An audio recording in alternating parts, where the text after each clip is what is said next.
Good morning student. आज हम हिंदी व्याकरण में संज्ञा पढ़ेंगे।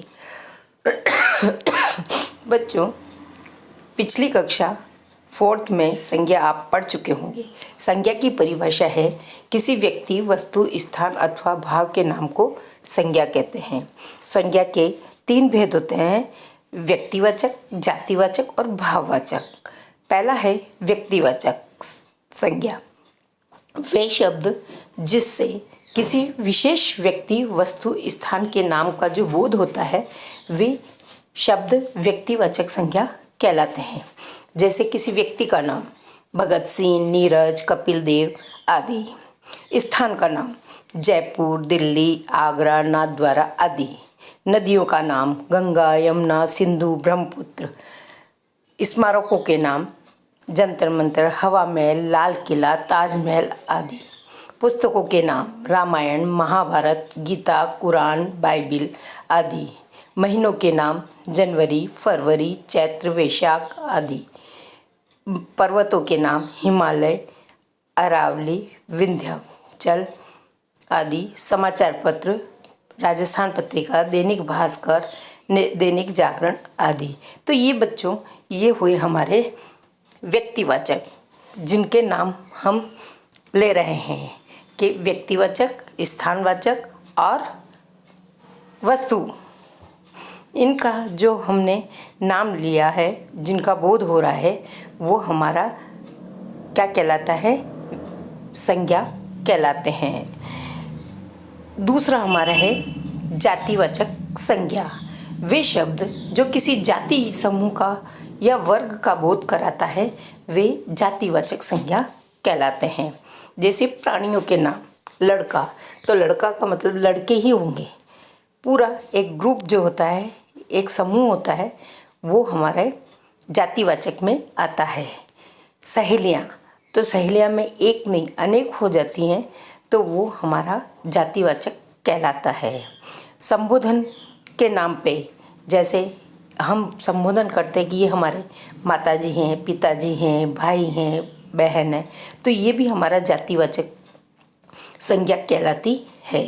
वस्तु में फल, अब फल कई प्रकार के होते हैं, एप्पल, केला। सब्जियों में कई अनेक प्रकार की सब्जियां, तो ये सब समूह जो आता है, वो हमारा जातिवाचक कहलाता है।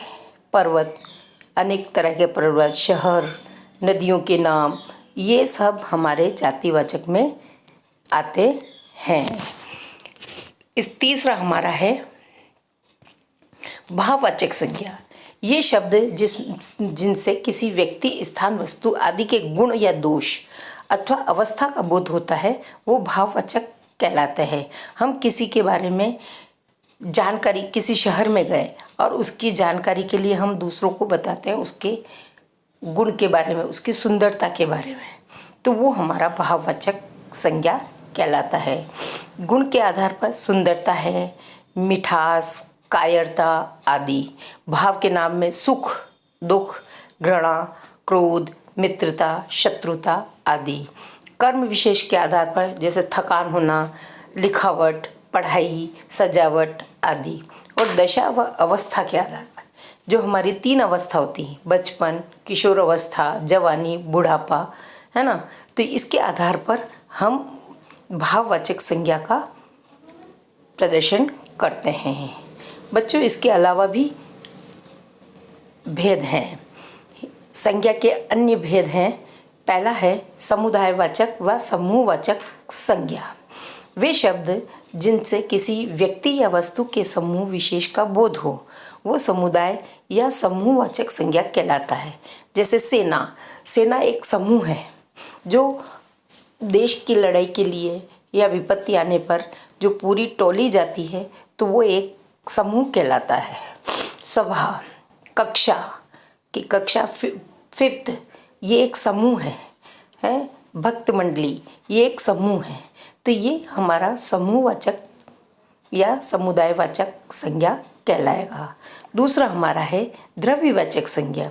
द्रव्यवाचक संज्ञा में बच्चों, किसी भी धातु, पदार्थ या द्रव्य का बोध हो, वो द्रव्यवाचक संज्ञा कहलाती है।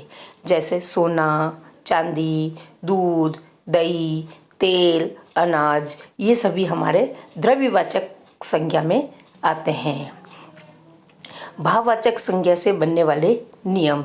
बच्चों, इनमें जो शब्द होते हैं वो शब्द परिवर्तन हो जाते हैं, जो जातिवाचक संज्ञा से भाववाचक संज्ञा में परिवर्तित होते हैं।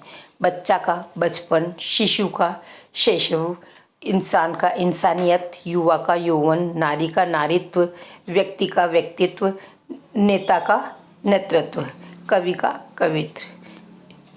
इस तरह से परिवर्तन होकर हम वाक्य में भाववाचक संज्ञा का प्रयोग करते हैं। आपको ये पाठ समझ में आ गया होगा बेटा।